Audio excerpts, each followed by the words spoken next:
They used to say Robb Stark was too young to be king, too noble, too trusting. But when the Red Wedding never happened, when he outmaneuvered the Freys by marrying a Frey instead of that Volantine girl he loved, everything changed. The North roared behind him. The Riverlands bled for him.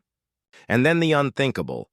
Tywin Lannister died not at the hand of his son, but on the battlefield at Seaguard, crushed under northern steel and Tully vengeance. The lion's roar became a whimper. But that wasn't what shocked Westeros. What shocked them, what made lords spit wine and small folk whisper in fear, was when Robb Stark marched south, not to destroy the Iron Throne, but to claim it.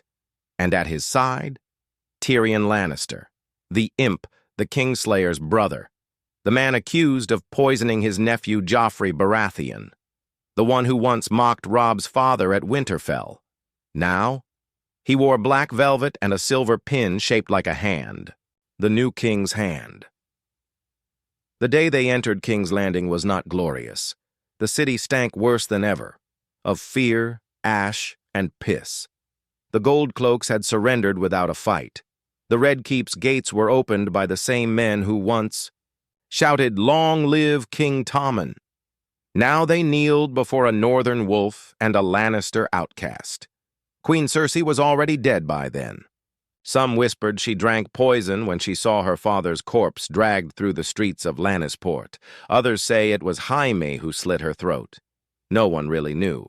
Jaime had vanished.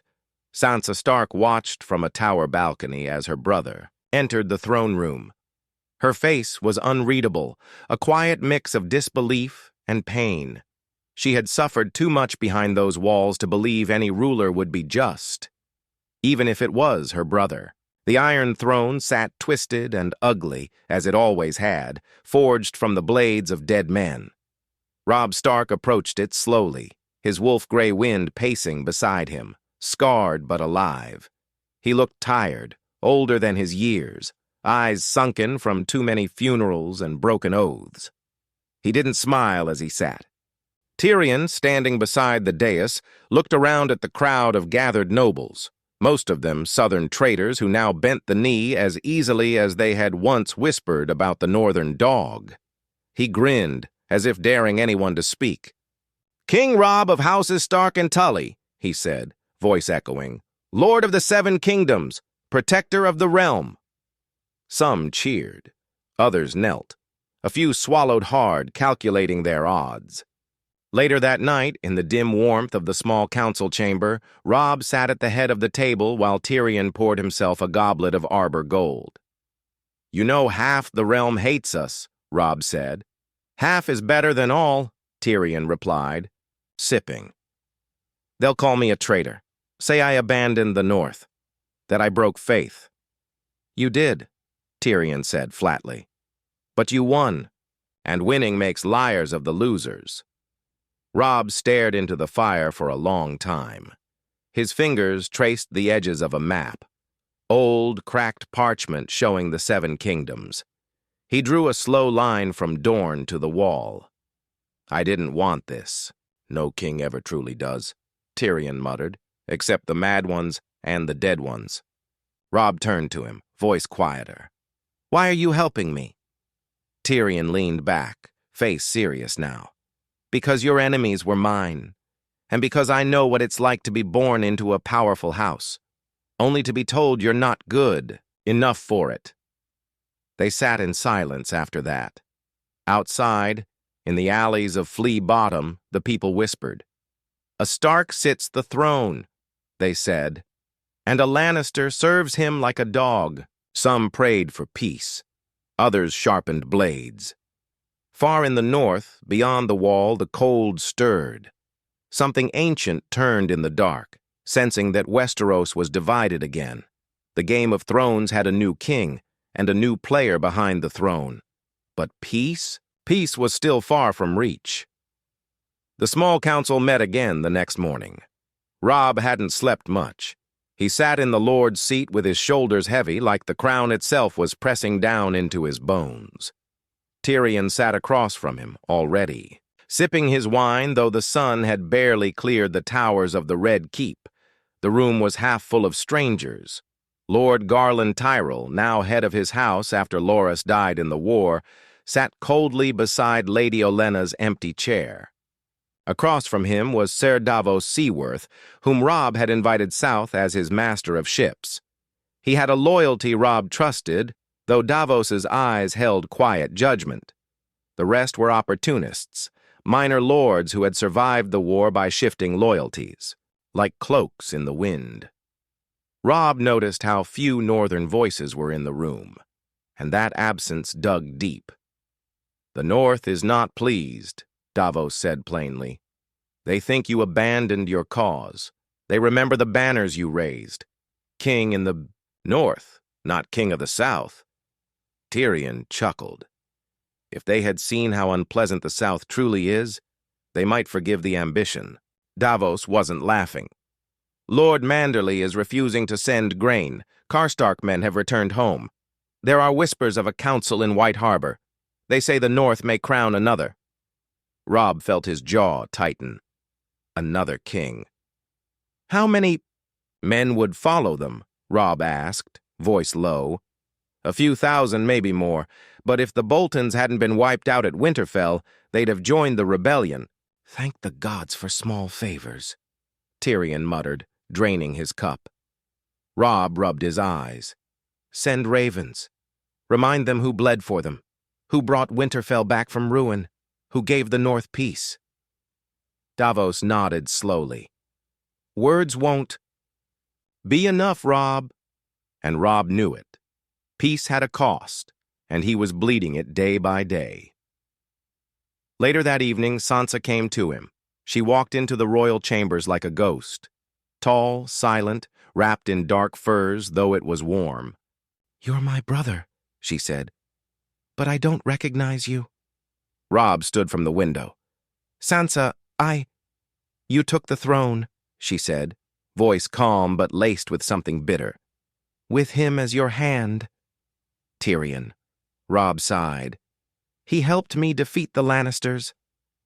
"He is a Lannister. He's not his father." "You sound just like father used to," she said, eyes narrowing. "Trusting, believing in honor where there is only strategy." Robb frowned. "You think I'm being used?" "I think Tyrion is smarter than all of us," she said. "And I think you're too desperate to see that he's planning something." He didn't answer, because deep down, Robb had thought the same. "I need allies," he finally said. "The South would never follow a Northerner without someone to speak their language. Tyrion is that voice." Sansa gave him a sad smile. "You don't need to speak their language, Robb. You need to remind them of your own." And with that, she left. That night, Tyrion visited the dungeons. Most didn't know, but Varys had returned to the city quietly after Daenerys vanished across the sea. No dragons, no ships, no claim. Just rumors and smoke. Varys was a shadow now, silent, watching. But Tyrion still knew how to find him. "You're keeping your hands busy," Varys said, stepping from the dark like a whisper. "I always do my best thinking among rats," Tyrion replied. Varys raised an eyebrow. "How long do you think the wolves will tolerate a lion whispering in their king's ear?" "As long as they need me," Tyrion said, "and not a day longer." Varys nodded. "Then you'd best prepare for winter, because wolves are loyal, yes, but only to their own." Tyrion smiled thinly. "Then I'll simply become one of them." But even as he said it, he knew. The North would never forget, and it sure as hell would never forgive. Far across the sea, in the ashes of Meereen, a dragon cried out once more. Wings rose from the scorched earth, and fire lit the sky. The true queen had never stopped watching, and she was coming. The snow in Winterfell came early that year. Though the South still basked in autumn's fading warmth, the North was already locked in ice. Meisters called it a sign of the old gods stirring. Old Nan would have said it was the land itself rejecting. the crown Robb Stark wore. In the great hall of Winterfell, Lord Wyman Manderly stood at the head of a council of discontent. With him were the Karstarks, the Glovers, and remnants of other proud northern houses. A Stark still lived at Winterfell, Rickon, the youngest, now guarded by fierce mountain clans loyal only to the old blood. He was wild, barely tamed by the maesters and silent sisters tasked with raising him. "He was our king," Manderly boomed. "But he turned his back on us, on the north, took a Lannister as his hand, sat on a southern throne built from the swords of those who butchered our kin." Roars of agreement echoed off stone walls. Lady Barbary Dustin, her face hard as frost, stepped forward. "He abandoned the old gods. No king of mine kneels to the same throne that burned Ned Stark's body." They weren't just angry, they were ready. By week's end, ravens flew, not toward King's Landing, but against it. A declaration was drafted in blood and ink. The North would no longer follow Robb Stark. They would name a new king, Rickon Stark, the boy with wild eyes and a wolf's heart. In the Red Keep, Robb read the message with shaking hands. His own kin had cast him out. Tyrion found him alone in the Godswood, kneeling before the heart tree. The white weirwood loomed behind, him like a ghost from another life. "They've named Rickon their king," Robb said, voice low. "They say I'm a traitor." "You united the realm," Tyrion said carefully. Robb's head dropped. "I broke it. My own people have turned." "And what would you have done instead?" Tyrion asked. "Let the South rot in chaos? Let the Lannisters keep their throne?" Robb didn't answer. After a long silence, he stood. His face had changed, no longer the boy who had once won battle after battle for honor. This face was colder, sharper, worn. "Send scouts to the neck," Robb said. "If they march south, we intercept. If they entrench at Winterfell, we blockade every trade road until their food freezes in the snow." Tyrion raised an eyebrow. "You're going to starve your own people?" Robb looked at him with eyes no longer gentle. "They're no longer my people, are they?" Sansa watched everything, from behind veils of courtesy and silence. Her role in King's Landing was ceremonial now, lady of the court, keeper of the Northern Archive. She wore her mask well, but her eyes saw through all the games. She met Tyrion in the royal gardens that night. The moon lit his face in silver, his goblet already half empty. "You've done it," she said, voice soft. "You turned the North against him." Tyrion smiled bitterly. "I didn't turn anyone. I merely reminded them what he became." "You never stopped playing the game," she said, "even after all we lost." "I lost more than most," Tyrion said. "But I'm not playing for power, Lady Stark." "Then what?" He paused, staring at the vines growing wild around the stone. "Survival, and maybe something close to justice." "You still think you're the hero," she said. He looked at her. "No, but I'm not the villain either." She turned away, her voice low and dangerous. "You should never have come back." Far away, beyond the narrow sea, Daenerys Targaryen stood barefoot in a burnt-out temple. Her dragons circled overhead, their wings casting shadows over the sands of Valyria. She had seen what Westeros had become, a northern boy on her throne, a Lannister pulling strings again. She clenched her fists as the embers of old fire burned in her chest. "They have forgotten who the true queen is," she said to the wind. A hooded woman stepped forward, Melisandre, red eyes gleaming. "They have forgotten many things," she said, "but the fire remembers, and it burns for you, Khaleesi." Dany's eyes narrowed. "Then let it burn them all." The Mother of Dragons was not coming to rule. She was coming for vengeance. The black banners of House Stark were ripped from the ramparts of Winterfell and burned in the courtyard. In their place rose a new standard, a direwolf pup, silver on a red field, with a crown of thorns etched around its throat. Rickon Stark, crowned by firelight under the watch of old gods, stood surrounded by northern lords as they hailed him king in the north. He didn't speak, didn't smile. He just stared into the flames with those sharp, untamed eyes, while his direwolf, shaggy dog, enormous now, foamed and snapped beside him. Masters whispered that Rickon had gone half wild beyond the wall, and now the north had crowned a wolf, not a man. But wolves bite hardest when they're cornered. They had a plan: secure the neck, cut off southern supply lines, retake Moat. Kaelin. The North would march, not as rebels, but as the true kingdom betrayed by their own. And the first message they sent wasn't to King's Landing. It was to Dorne. Back in the Red Keep, Tyrion studied the reports with a sinking feeling. He held the Raven Scroll from Winterfell in one hand and another from Sunspear in the other. He turned to Robb, who stood in the map room, jaw clenched. The Martells are moving, quietly, slowly, but they've opened their ports again. That's never a good sign. Robb nodded without looking up. Dorne has never picked a side without cause. They hate Lannisters, Tyrion said plainly.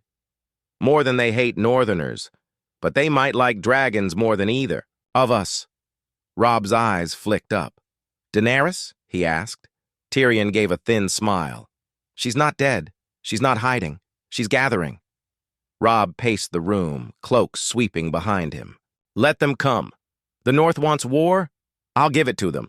Dorne wants vengeance? Let them choke on it. Tyrion didn't move. You're not ruling like a Stark anymore.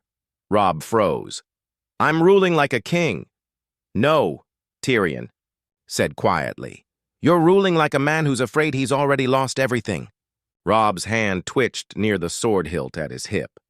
Then maybe it's time they feared me instead. Tyrion didn't flinch. Fear won't hold a kingdom together, Robb. You of all people should know that. But Robb was already walking out. Behind him, the map table lay like a battlefield, tiny figures scattered, roads marked in red, the realm bleeding from a dozen open wounds. Sansa found her brother later that night in the crypts of the Red Keep. He was standing before the old king's tombs, fingers brushing the worn words carved into stone. King Aegon V, King Jaehaerys I, Mad King Aerys II. All of them sat that throne, he said. Some brought peace, some brought fire. But in the end, it devoured them all. Sansa approached slowly. And yet you still sit it. I thought I had to, he murmured. To protect the North. To finish what Father started. Father would have never taken that throne, she said softly. He would have died 1,000 deaths before bending the knee to it. And yet you claimed it. I did it to keep the realm from tearing itself apart.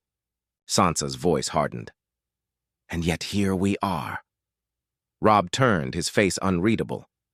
They wouldn't follow me as king in the North anymore. They want fire, rage, something wild, and now they have it. Sansa tilted her head. So you'll fight your own brother? Spill Stark blood for a throne? He didn't answer. But his silence was enough.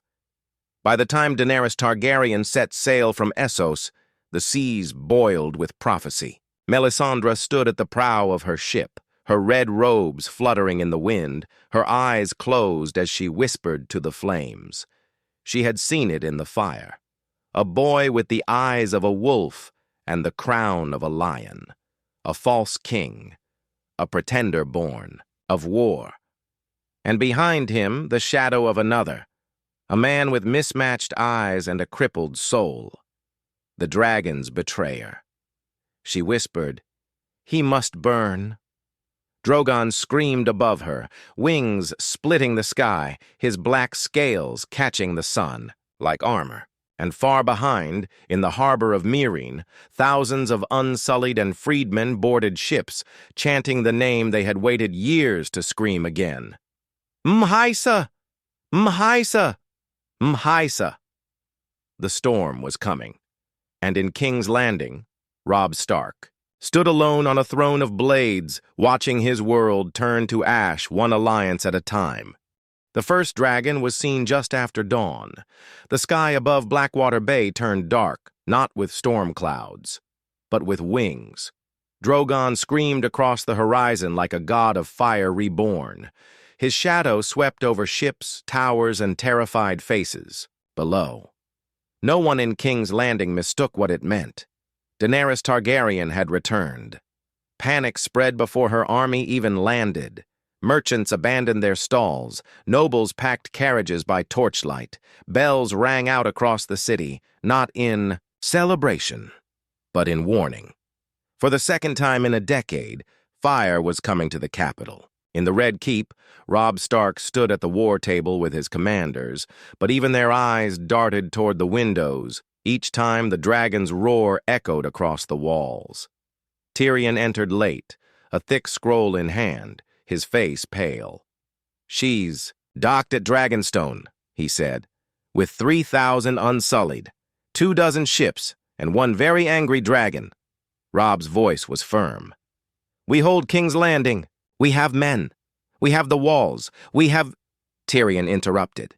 "We don't have the loyalty of the people, and we don't have wildfire left. Cersei used it all. If she attacks, the city will not survive a siege." Robb slammed his fist on the table. "Then what do you suggest?" Tyrion hesitated, then dropped the scroll on the table. "A raven. From the north. From Rickon's men." The room went silent. Tyrion unrolled it. The words were simple, brutal, and clear. "We do not recognize the false king on the Iron Throne. The North stands with House Targaryen. Long live Queen Daenerys Stormborn." It hit harder than a sword. Robb sat down, the weight of betrayal crashing over him. His own brother, the last Stark boy besides himself, backing the Dragon Queen. "They've made their choice," he muttered. "They've given up on me." Tyrion studied him carefully. "You can still win this." "How?" "Marry her." Robb's head shot up. "What?" Tyrion poured himself a drink. "Daenerys doesn't want to burn the realm. She wants to rule it. You have the throne. She has the army and the dragon. A union—" "She's a Targaryen," Robb snapped. "And I already made that mistake with a Frey girl." "That Frey girl saved your life," Tyrion replied. "And this one might save your kingdom." Robb stood and walked to the window. He looked out across the city. So many people, so many lives. He wasn't ruling a kingdom anymore. He was sitting on top of a powder keg soaked in dragon fire.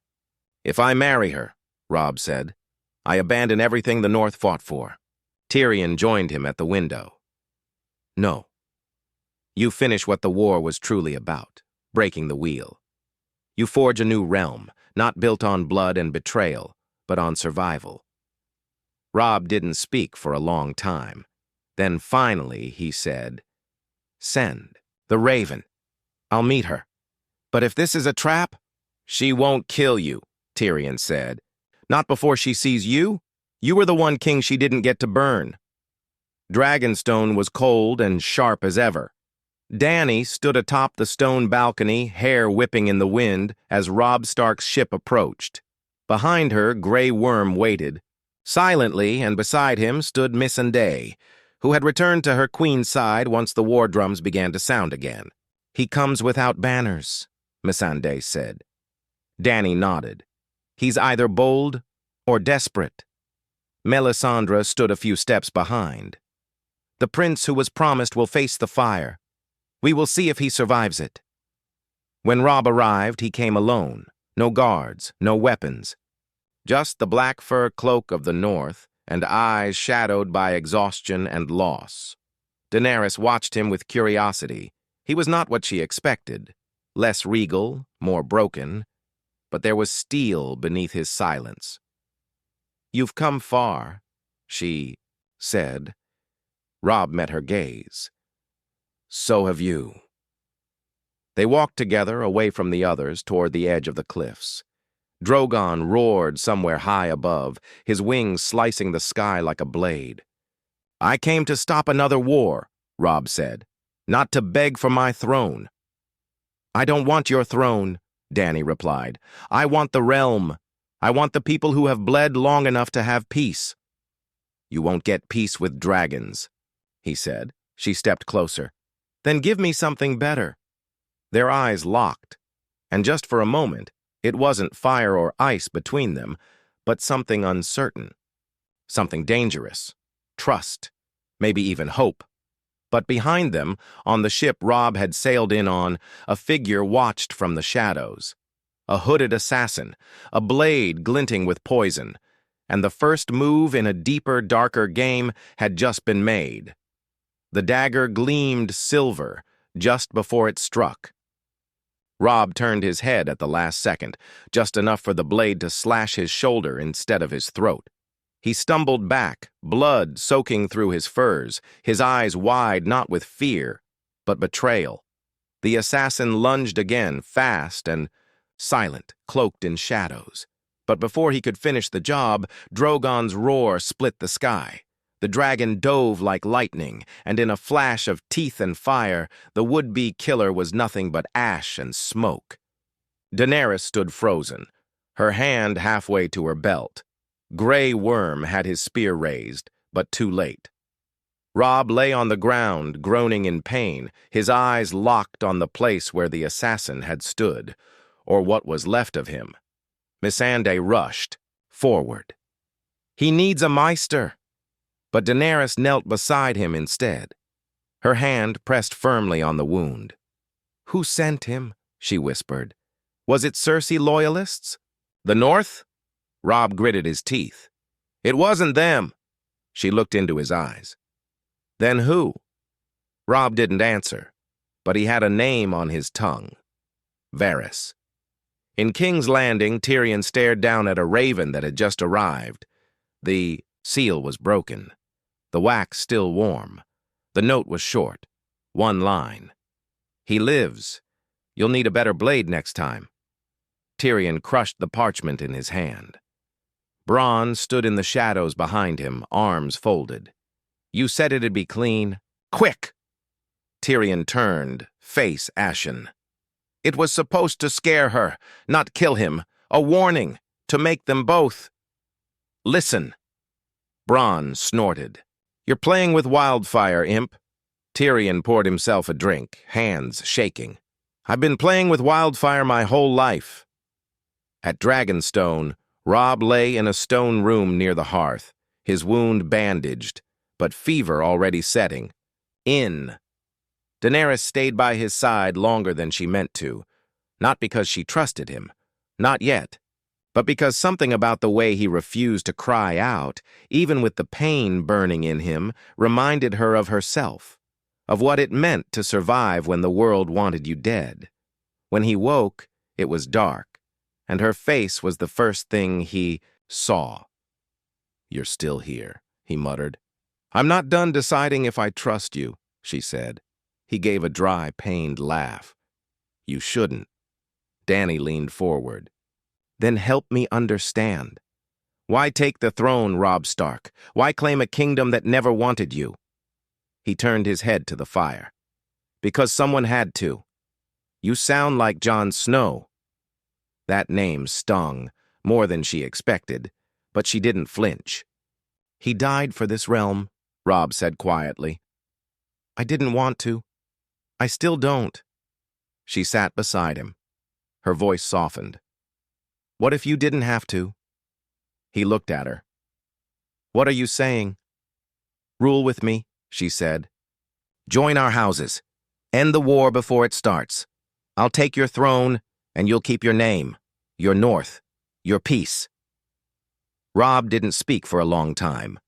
"I can't speak for the North anymore," he said finally. "They've already crowned another." Dany's eyes hardened. Then take it back. Far to the north, in the snow-covered halls of Winterfell, Rickon Stark stood before the fire, listening to his new advisor read the latest Raven. "They failed," the man said. "Robb is alive, and Daenerys protects him now." Rickon didn't speak. He just walked to the window, Shaggy Dog close behind him. His breath frosted the glass. "Then we send a message," he said. The man nodded. "To whom?" Rickon's voice was cold and quiet. "To Tyrion Lannister." Atop the walls of King's Landing, Tyrion watched the city below. Refugees were pouring in from the countryside. Rumors of dragons spread faster than fire.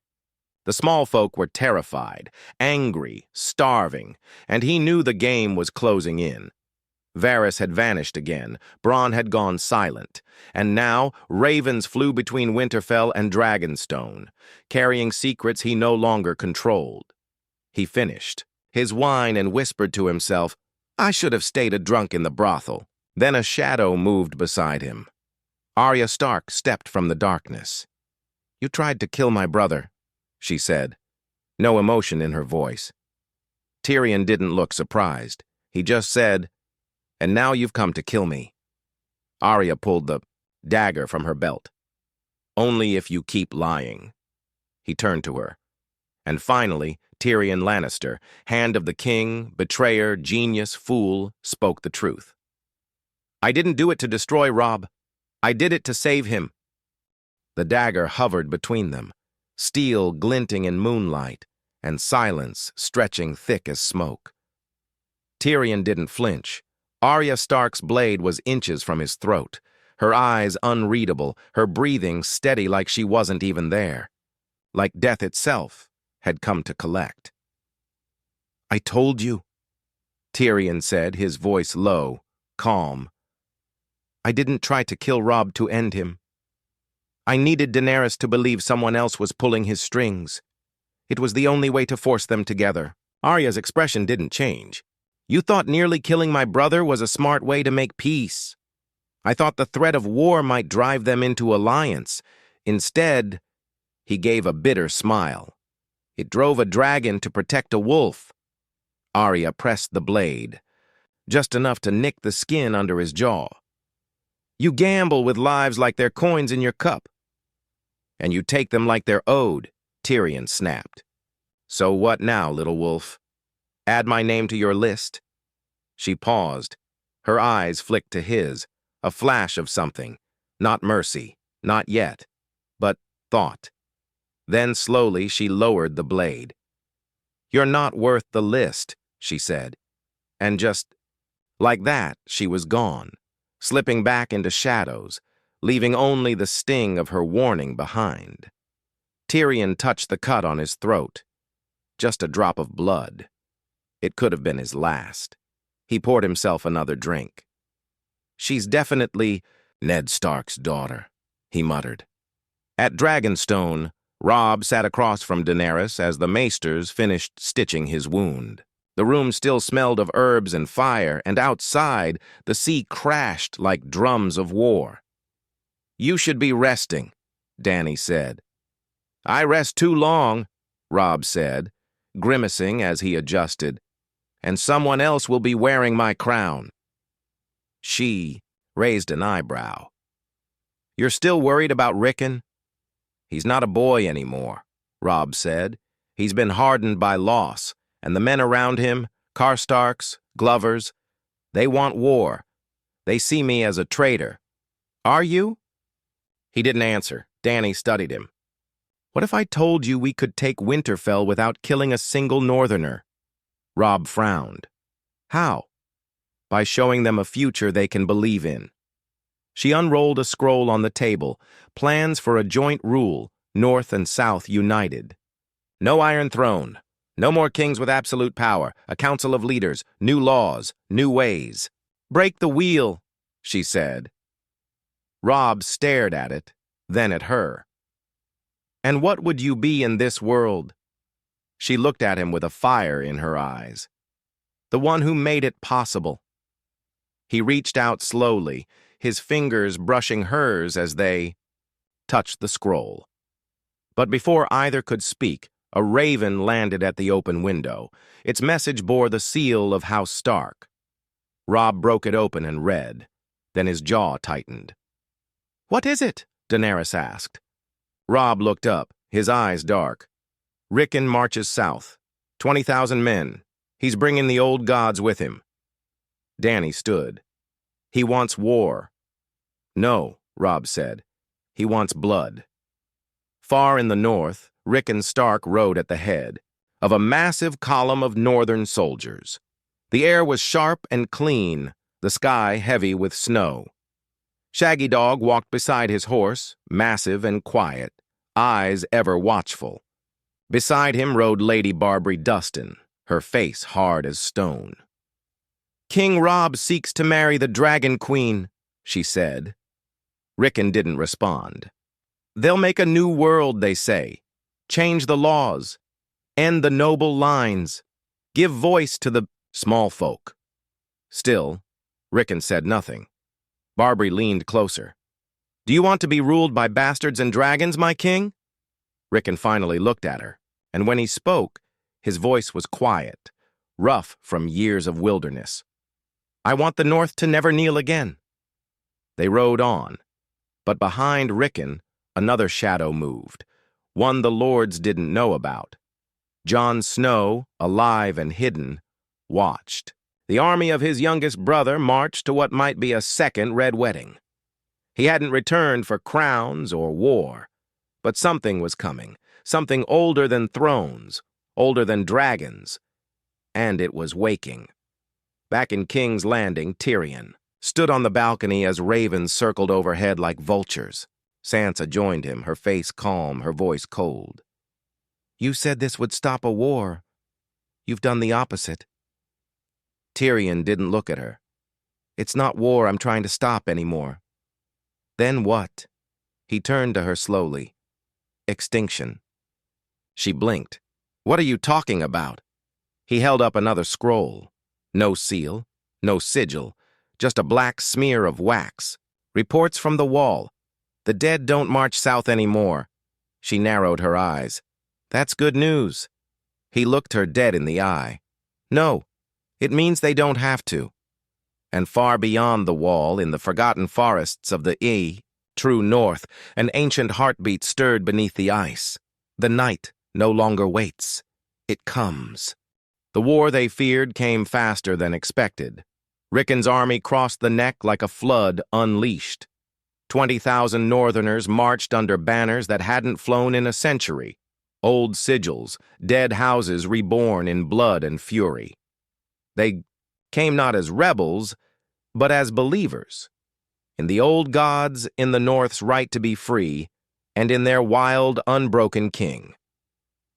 At Dragonstone, ravens arrived by the hour. Scouts spoke of encampments outside Harrenhal, clashes with crown forces in the Riverlands. One village burned for refusing to swear fealty to Rickon. Others opened their gates and knelt. Robb stood on the battlements with Daenerys, her dragon perched high above, wings folded, waiting. "This isn't rebellion," Robb said quietly. "This is holy war." Dany nodded. "Then we fight with fire." Robb looked at her, eyes dark. "If I go to war against my brother, I lose everything. The North will never forgive me." "Then don't go to war," Dany said. "Go to him." He turned sharply. "Ride into his camp?" "You're still his brother. And if there's any chance of peace, you need to take it with words, not swords." He hesitated, then nodded once. "If I die, you won't," she said. "Because if he tries, Drogon will burn every tree between here and the wall." In the Riverlands, Robb rode into his brother's camp under a banner of truce. The Northerners watched him, with quiet hatred. He saw the Glares, Karstarks, Umbers, Glovers, men who once bled beside him now ready to slit his throat. He found Rickon in a ruined godswood near Harrenhal. The boy had grown taller, broader, but there was still something wild in him, his. Hair tangled, his eyes dark. Shaggy Dog stood beside him, growling low. "You shouldn't have come," Rickon said without turning. "I came to talk. Should have done that before you took a southern crown and laid with a dragon queen." Robb stepped closer. "This isn't about her. It's about the North. About you. About us." Rickon finally turned. "You gave the South our banners. You let a Lannister sit beside you. You burned everything the North fought for." Robb's voice cracked, not with weakness, but with fire. "And you would rather see us die than change?" "I would rather see us free." Robb drew in a long breath. "Then listen, Daenerys will not rule alone. She will not burn the North. We're building something new. No thrones, no crowns, no kneeling. A realm for all houses. Even yours." Rickon stared at him. "You sound like a maester." "I sound like a man who's seen too much death." The silence between them was thick as snow. Then Rickon said, "You were never supposed to wear a crown, Robb." Robb gave a weary smile. "And you were never supposed to survive." They parted without a blade drawn, but without peace. That night, in the woods outside camp, Robb was preparing to return to Dragonstone when he heard the sound of footsteps. He turned and found Jon Snow alive, older, wearing black but no sigil. His face was tired, marked by time and exile. "A ghost come home." "Jon," Robb breathed. "I came to stop the war," Jon said simply. They embraced, the weight of everything unspoken pressing between them. Jon pulled back. "There's something worse coming, worse than dragons, worse than wars." Robb's eyes narrowed. "The dead?" "No," Jon said. "Something else. The Night King is gone, but his power wasn't." Robb frowned. "You said you came to stop the war." "I came," Jon said, "to tell you that the world you're fighting to rule is already lost." In King's Landing, Arya stood at the edge of the throne room, staring at the Iron Throne. She had returned from the shadows, bearing no weapon this time. Just truth. She turned to Sansa, who now held command over the capital in Robb's absence. "You don't see it yet," Arya said. "But something's wrong. The shadows are longer. The cold is coming again. But it's not winter. It's something else." Sansa stepped closer. "Speak clearly." Arya looked up at the throne. "The North and the South will burn each other to ash. And when they do, the thing that waits in the dark will come walking. Not ice. Not fire. Something older." Sansa didn't blink. "We've seen the worst," she said quietly. Arya shook her head. "No. We've only survived the beginning." At Dragonstone, Daenerys stood before her war council, listening to reports of rising tides, shifting skies, strange disappearances beyond the narrow sea. Her face was unreadable. Then, one night, she entered the chamber where the painted table stood. Robb was already there, Jon at his side. She looked at them both. "We can't fight each other anymore." Robb nodded. "We won't." Jon stepped forward, laying a single blackened shard on the table. Dragon glass. But not like any they had seen. It pulsed faintly. Alive. Jon said only one thing. The long night was a warning, not the end, and the three of them, Stark, Targaryen, Snow, stood over the map of Westeros as it darkened beneath the weight of a new rising shadow. The war for the throne was over. The war for the world had just begun.